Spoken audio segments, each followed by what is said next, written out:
फातिमा एक छोटे से गांव में रहती थी, जहां की हवा में सादगी और मोहब्बत घुली हुई थी। उसके अब्बा एक गरीब ठेले वाले थे, जो अपने छोटे से कारोबार से घर का खर्च चलाते थे। उनके पास दौलत नहीं थी, मगर अपनी बेटी के लिए उनके दिल में बेहिसाब प्यार था। वो हमेशा फातिमा की हर ख्वाहिश पूरी करने की पूरी कोशिश करते, चाहे हालात कितने ही मुश्किल क्यों न हों। फातिमा खुशमिजाज, मेहनती और नेक दिल लड़की थी, जो हमेशा अपने वालिदैन का ख्याल रखती और उनकी दुआओं में रहती। उनके छोटे से घर के आंगन में एक बड़ा सा दरख्त था, जो फातिमा के लिए किसी सायेदार दोस्त की तरह था। वह अक्सर उस पेड़ के नीचे बैठकर पढ़ाई करती और उसके पास बैठने से उसे एक अजीब सा सुकून मिलता था। यह दरख्त बरसों से वहां खड़ा था, लेकिन कोई नहीं जानता था कि इसके नीचे एक रहस्यमयी दुनिया भी बसती थी। इसके नीचे एक गहरा बिल था, जिसमें एक नाग रहता था, मगर वो कोई आम नाग नहीं था। एक दिन फातिमा स्कूल से लौट रही थी। रास्ते में उसका पैर एक पत्थर से टकरा गया और वह गिर गई। उसकी किताबें जमीन पर बिखर गईं और उसके घुटनों से खून बहने लगा। उसकी आंखों में आंसू आ गए। तभी अचानक एक अजनबी नौजवान उसके सामने खड़ा हो गया। क्या मैं तुम्हारी मदद कर सकता हूं? उसने नरम आवाज में कहा। फातिमा ने चौंक कर ऊपर देखा। वो नौजवान बेहद खूबसूरत था। हरी आंखें, गोरा रंग और गजब की शख्सियत। उसकी उम्र करीब 19-20 साल होगी। नहीं शुक्रिया, मैं खुद उठा लूंगी। फातिमा ने झटपट अपनी किताबें समेटी और तेज कदमों से घर की ओर चल दी, मगर उसका दिल जोरों से धड़क रहा था। उस दिन के बाद जब भी फातिमा स्कूल जाती, उसे महसूस होता जैसे कोई उसका पीछा कर रहा हो, मगर जब वह पीछे मुड़कर देखती, वहां कोई नहीं होता। कई बार तो उसे ऐसा भी लगता जैसे कोई उसके करीब बैठा हो और उसे गहरी निगाहों से देख रहा हो। रात में जब वह सोने जाती तो उसे लगता जैसे कोई उसके पास बैठा है और उसे टकटकी लगाए देख रहा है। वह घबरा कर उठ जाती, कमरे की बत्ती जलाती, लेकिन वहां कोई नहीं होता। फातिमा परेशान रहने लगी। क्या उसके साथ कुछ अजीब हो रहा था, या ये सब उसका वहम था? एक दिन जब वह आंगन में अपने मनपसंद पेड़ के नीचे बैठी थी, उसे फिर वही एहसास हुआ जैसे कोई उसके पास बैठा हो, मगर वहां कोई नहीं था। वह जल्दी से उठी और अंदर चली गई, मगर इस अजीब एहसास से पीछा छुड़ाना उसके लिए मुश्किल हो रहा था। इसी बीच फातिमा के अब्बा करमदीन की तबीयत बिगड़ने लगी। वह हमेशा थके थके रहते और अचानक ठंडे पसीने आने लगते। एक दिन जब वह अपने ठेले पर आम तौल रहे थे, वह अचानक बेहोश होकर गिर पड़े। बाजार के लोग उन्हें तुरंत गांव के हकीम के पास ले गए। जब गांव की एक औरत ने फातिमा की अम्मी को यह खबर दी, तो वह घबरा गई और दौड़ती हुई हकीम साहब के पास पहुंची। हकीम साहब ने करमदीन की हालत देखकर कहा, इन्हें शहर की महंगी दवाइयां चाहिए और सख्त आराम की जरूरत है। अगर सही देखभाल नहीं हुई तो इनकी जान को खतरा हो सकता है। ये सुनते ही फातिमा की अम्मी की आंखों में आंसू आ गए। घर का खर्च चलाने वाला शख्स बीमार था। अब कमाई कौन करेगा? अब घर चलाने की जिम्मेदारी फातिमा की अम्मी समीना पर आ गई। उन्होंने सिलाई शुरू कर दी और फातिमा उन कपड़ों को घर घर पहुंचाने लगी, मगर हालात इतने तंग थे कि कई बार उन्हें भूखा भी सोना पड़ता। एक रात समीना बीबी जी, यानी गांव के चौधरी की पत्नी, के लिए कपड़े सिलने में जुटी थी। वह बहुत अमीर और घमंडी औरत थी। उसने फातिमा की अम्मी से कहा था कि उसे सुबह तक कपड़े चाहिए। रात भर मेहनत के बाद समीना ने कपड़े पूरे कर लिए और सुबह होते ही फातिमा से कहा, जल्दी से ये कपड़े चौधराइन को दे आओ। फातिमा कपड़े लेकर चौधरी साहब की हवेली की ओर चल पड़ी, मगर रास्ते में फिर वही एहसास हुआ जैसे कोई उसका पीछा कर रहा हो। वह बार बार मुड़कर देखती, मगर वहां कोई नहीं होता। हवेली के दरवाजे पर पहुंचकर उसने दस्तक दी, मगर कोई जवाब नहीं आया। वह धूप में खड़ी इंतजार करती रही। करीब 1 घंटे बाद दरवाजा खुला। एक नौकरानी ने उसे अंदर बुलाया। अंदर चौधराइन रेशमी कपड़ों में सजी हुई सीढ़ियों से नीचे उतर रही थी। वह बेहद घमंडी औरत थी, जिसने गरीबों को हमेशा हिकारत की नजर से देखा था। कौन हो तुम? उसने तीखी आवाज में पूछा। बीबी जी, मैं फातिमा। मेरी अम्मी ने आपके कपड़े भेजे हैं। चौधराइन ने कपड़े देखे और आंखें संकरी कर ली। फिर बोली, ठीक है, रुको, मैं पैसे लाती हूँ। फातिमा को वहां बैठकर फिर इंतजार करना पड़ा। जब उसे पैसे मिले तो वह तेजी से घर की ओर लौट चली, मगर इस बार उसे अपने पीछे किसी की मौजूदगी का एहसास और भी तेज हो रहा था। जैसे ही वह घर के करीब पहुंची, अचानक उसे लगा कि कोई उसके बहुत करीब आ गया है। उसने घबराकर पीछे देखा, मगर वहां कोई नहीं था। मगर इस बार हवा में वही खुशबू थी जो उस दिन उस अजनबी नौजवान के पास थी। क्या यह वही नौजवान था? क्या यह सिर्फ एक इत्तेफाक था या कोई राज था जो धीरे धीरे खुलने वाला था? बार बार पीछे मुड़कर देखने पर भी उसे ऐसा ही लग रहा था जैसे उसके पीछे कोई आ रहा हो। किसी के कदमों की आहट वह बार बार महसूस कर रही थी और घबराहट में तेजी से भाग रही थी। भागते भागते वह अपने घर के दरवाजे तक पहुंची और वहां आकर ही उसने राहत की सांस ली। दरवाजा खोलकर अंदर आई तो उसकी मां बेचैनी से आंगन में टहल रही थी। फातिमा, कहां रह गई थी तू? सुबह गई थी और अब वापस आई है? मां ने चिंता से पूछा। फातिमा बोली, अम्मा, चौधराइन साहिबा ने बहुत देर कर दी पैसे देने में। 1 घंटे तक मुझे दरवाजे पर खड़ा रखा। इसके बाद फातिमा ने रुपए अपनी मां के हाथ में रखे और अपने कमरे में चली गई। इन दिनों वह बहुत परेशान रहने लगी थी। एक तरफ अपने बीमार पिता की चिंता और दूसरी तरफ उस अनजान व्यक्ति के बारे में सोच जो हर रात उसके सपनों में आता था। वह उस युवक को भुला नहीं पा रही थी। कुछ समय पहले तक फातिमा स्कूल जाती थी, लेकिन हालात ने उसे मजबूर कर दिया। अब उसने अपनी मां के साथ सिलाई सीखना शुरू कर दिया था। उसकी मां का कहना था, बेटी, मेरी जिंदगी का कोई भरोसा नहीं, तुझे कोई ना कोई हुनर सीख लेना चाहिए। समय बीतता गया। 5 साल गुजर गए, लेकिन फातिमा को अब भी ऐसा लगता जैसे कोई अनजानी ताकत उसके आसपास है। जब भी वह कहीं जाती, उसे अपने पीछे किसी के कदमों की आहट महसूस होती। जब सोती तो ऐसा लगता जैसे कोई उसे गहरी नजरों से देख रहा हो। फातिमा अब अपनी मां से भी बेहतर कपड़े सिलने लगी थी। गांव की औरतों को उसके सिलाए कपड़े बहुत पसंद आते थे, यहां तक कि चौधराइन को भी। हालांकि फातिमा को वह लोग पसंद नहीं थे, लेकिन मजबूरी थी। उनके कपड़े सिलने पड़ते थे क्योंकि वे अच्छे पैसे देते थे और इन्हीं पैसों से घर का खर्च चलता था। दिन इसी तरह गुजरते रहे। एक दिन रात के समय पूरा गांव सन्नाटे में डूबा हुआ था। तेज बारिश हो रही थी, बिजली कड़क रही थी और ऐसा लग रहा था जैसे सब कुछ उड़ा कर ले जाएगी। फातिमा का दिल बेचैन हो रहा था। उसे अजीब सी घबराहट महसूस हो रही थी। वह उठी और अपने माँ बाप के कमरे में गई। माँ सो रही थी, लेकिन पिता किसी गहरी सोच में डूबे हुए थे। अब्बा, मुझे कुछ डर लग रहा है। बेटी, डरने की जरूरत नहीं, मेरे पास बैठो। कुछ ही देर गुजरी थी कि अचानक उसकी माँ की दर्द भरी चीख गूंजी। फातिमा भागकर माँ के पास गई। अम्मा, क्या हुआ आपको? लेकिन उसकी माँ ने कोई जवाब नहीं दिया। फातिमा ने जब माँ को हिलाया तो उन्होंने दर्द से चीखना शुरू कर दिया। उनकी टांग बहुत ज्यादा सूज गई थी। ये देख फातिमा बहुत घबरा गई। इस तेज बारिश में किसी को बुलाना आसान नहीं था और अब्बा खुद भी उठ नहीं सकते थे। अब्बा, आप अम्मा का ख्याल रखें, मैं अभी 5 मिनट में हकीम साहब को बुलाकर लाती हूँ। ये कहकर वह दरवाजे तक दौड़ी, छतरी उठाई और अल्लाह का नाम लेकर घर से बाहर निकल गई। बारिश इतनी तेज थी कि हर कदम पर रुकावटें आ रही थी। बिजली की कड़क से उसका दिल जोर जोर से धड़क रहा था। रास्ते में अचानक उसे ऐसा लगा जैसे कोई उसके पीछे चल रहा है। जब उसने मुड़कर देखा तो वहां कोई नहीं था, लेकिन उसे अब भी किसी के कदमों की आहट सुनाई दे रही थी। थोड़ा आगे बढ़ने पर उसने देखा कि 2 आदमी जो नशे में धुत थे, एक बड़े पेड़ के नीचे शराब पी रहे थे। जैसे ही उन्होंने फातिमा को देखा, वे एक दूसरे को देखकर हंसने लगे। फातिमा को बहुत डर लगा। वह तेजी से आगे बढ़ने लगी, लेकिन वे दोनों उसके रास्ते में आ गए। इतनी रात को कहां जा रही हो? हम छोड़ आते हैं तुम्हें। मुझे तुम्हारी मदद नहीं चाहिए, हट जाओ मेरे रास्ते से, फातिमा ने गुस्से से कहा।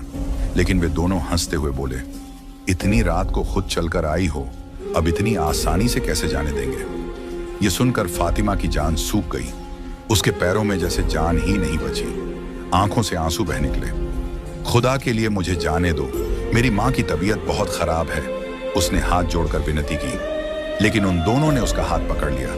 फातिमा जोर जोर से चिल्लाने लगी, मदद के लिए पुकारने लगी। अनजान रहस्यमयी युवक की वापसी। तभी अचानक पीछे से किसी ने उन दोनों लड़कों के सिर पर डंडा मारा। वे दोनों जमीन पर गिरकर तड़पने लगे। फातिमा रोती हुई जमीन पर गिरी थी। जब उसने ऊपर देखा तो उसकी आंखों में हैरानी थी। वह वही युवक था जो सालों पहले उससे टकराया था। वही हरी आंखें, वही गोरा रंग, लेकिन अब पहले से भी ज्यादा खूबसूरत और रौबदार लग रहा था। उसने उन लड़कों पर डंडे से वार करना शुरू कर दिया। वे डर कर वहां से भाग गए। युवक ने आगे बढ़कर फातिमा को उठाया। आप ठीक हैं? हाँ, मैं ठीक हूं, फातिमा ने धीरे से कहा। उसने फातिमा को छतरी दी और कहा, मैं आपको छोड़ देता हूं, क्या पता वे फिर से आपका रास्ता रोक लें। फातिमा ने सहमति में सिर हिलाया। वह युवक उसे हकीम के घर तक छोड़ने आया और बिना कुछ कहे वहां से चला गया। फातिमा ने हकीम साहब के दरवाजे पर जोर जोर से दस्तक दी। हकीम साहब घबरा कर उठे।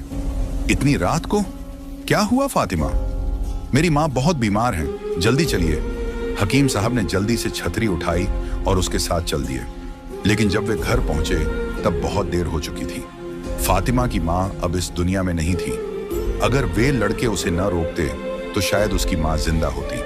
फातिमा अपनी माँ के शव के पास बैठकर जोर जोर से रोने लगी। माँ के गुजरने के बाद अब सारी जिम्मेदारी फातिमा पर आ गई थी। अब वह दिन रात कपड़े सिलती, सुबह लोगों के घरों तक कपड़े पहुंचाती, फिर अपने बीमार पिता के लिए दवा और घर के लिए राशन लाती। वह एक मशीन बन गई थी, लेकिन उसने हिम्मत नहीं हारी। उसकी माँ की मेहनत और सीख ने उसे जिंदगी के हर इम्तिहान का सामना करने की ताकत दी थी।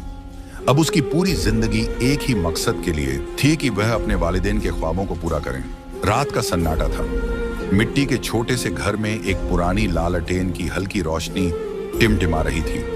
उस रोशनी में फातिमा अपनी सिलाई मशीन चला रही थी। उसकी माँ ने उसे यह हुनर सिखाया था और हर टांका उसे अपनी माँ की याद दिला रहा था। या अल्लाह, तेरा शुक्र है, तूने मुझे यह हुनर दिया। उसकी आंखें नम थीं, लेकिन उसके हाथ रुके नहीं। वह जानती थी कि उसकी माँ ने उसे सिर्फ सिलाई नहीं सिखाई थी, बल्कि जिंदगी की मुश्किलों से लड़ने का हौसला भी दिया था। सुबह होने पर वह हमेशा की तरह चौधराइन के लिए सिले हुए कपड़े लेकर हवेली की तरफ निकली। हवेली पहुंचते ही उसने चौधराइन को कपड़े दिए और पैसे लेकर वापस लौटने लगी। लेकिन आज रास्ते में उसे अजीब सा एहसास हुआ, जैसे कोई उसके पीछे पीछे चल रहा हो। उसने मुड़कर देखा, लेकिन कोई नहीं था। वह तेजी से घर की तरफ बढ़ी और दरवाजा बंद कर दिया। शायद यह मेरा वहम था, उसने खुद को तसल्ली दी। रात का दूसरा पहर था। बाहर हल्की चांदनी फैली हुई थी। फातिमा अपने आंगन में बैठकर आसमान को निहार रही थी। तभी उसे लगा कि कोई दरवाजे पर दस्तक दे रहा है। वह घबरा गई। इतनी रात को कौन आ सकता है? पहले उसने सोचा कि अपने पिता को उठा दे, लेकिन फिर हिम्मत जुटाकर खुद ही दरवाजा खोल दिया। दरवाजा खुलते ही उसकी आंखें हैरानी से फैल गईं। सामने वही हरी आंखों वाला अजनबी खड़ा था, जिसके कपड़ों पर खून के धब्बे थे और सिर पर गहरी चोटें थीं। तुम यहाँ क्या कर रहे हो? ये सब कैसे हुआ? अजनबी लड़खड़ाते हुए बोला, मुझ पर कुछ लुटेरों ने हमला कर दिया। किसी तरह जान बचाकर यहाँ तक पहुंचा हूं। क्या मुझे तुम्हारे घर में पनाह मिल सकती है? फातिमा के दिल में अचानक उसके लिए दया उमड़ आई। उसने बिना सोचे कहा, हाँ, क्यों नहीं, तुम जब तक चाहो यहाँ रह सकते हो। वह अंदर आया और फातिमा ने जल्दी से एक पुराना दुपट्टा निकालकर उसकी चोट पर पट्टी बांध दी। फिर उससे पूछा, तुम्हें कुछ खाने के लिए चाहिए? हाँ, बस थोड़ा दूध मिल सकता है। फातिमा को यह सुनकर हल्का अजीब लगा, लेकिन वह तुरंत अंदर गई और दूध गर्म करके ले आई। अजनबी ने बड़े आराम से दूध पिया, जैसे उसे इसी की तलाश थी। अब तुम यहीं आराम करो, सुबह अब्बा से भी मिल लेना। यह कहकर फातिमा अपने कमरे में चली गई, पर उसके दिल में एक अजीब सी खुशी थी। शायद मैं इस अजनबी को पसंद करने लगी हूँ। सुबह जब फातिमा उठी तो मौसम बड़ा सुहावना था। वह बाहर आई और देखा कि चारपाई खाली थी। ये कहाँ चला गया? उसका दिल डूब गया। तभी उसके पिता की आवाज आई, क्या हुआ बेटी, तुम इतनी परेशान क्यों लग रही हो? फातिमा घबरा गई। कुछ नहीं अब्बा, बस मुर्गियों को दाना डाल रही थी। पर उसका मन बेचैन था। वह सोच रही थी, कल रात जो लड़का यहाँ था वह सुबह बिना बताए कहाँ चला गया। दिन भर वह उदास रही। उसने जल्दी जल्दी नाश्ता बनाया, अब्बा को दिया और फिर सिलाई मशीन के पास बैठ गई। लेकिन आज वह ठीक से काम पर ध्यान नहीं लगा पा रही थी। तभी उसे फिर से वही अजीब एहसास हुआ, कोई मुझे देख रहा है। उसने इधर उधर नजर दौड़ाई, लेकिन कोई नहीं था। अगली रात जब फातिमा अपने आंगन में बैठी थी, उसे पीछे से किसी के कदमों की आहट सुनाई दी। वह घबराकर खड़ी हो गई और देखा, सामने वही अजनबी खड़ा था। तुम फिर से यहां कैसे आए? मैंने तो दरवाजा बंद किया था। लड़का मुस्कुराया। दरवाजा खुला था, इसलिए अंदर आ गया। फातिमा को हल्का अजीब लगा, लेकिन फिर उसने अपने ख्याल को झटका। तुमने कल भी दूध मांगा था और आज भी। क्या तुम्हें सिर्फ दूध ही पसंद है?